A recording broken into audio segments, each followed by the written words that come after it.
When two people love one another, it's a very beautiful thing. And sometimes they want to show one another how much joy that love can bring.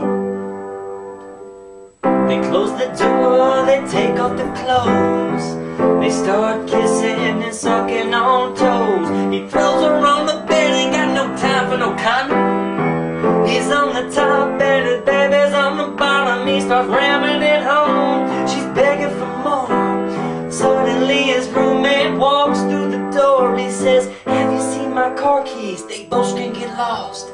He quickly shuts the door and she gets a salad toss. She starts biting on the pillow, he's pulling her hair.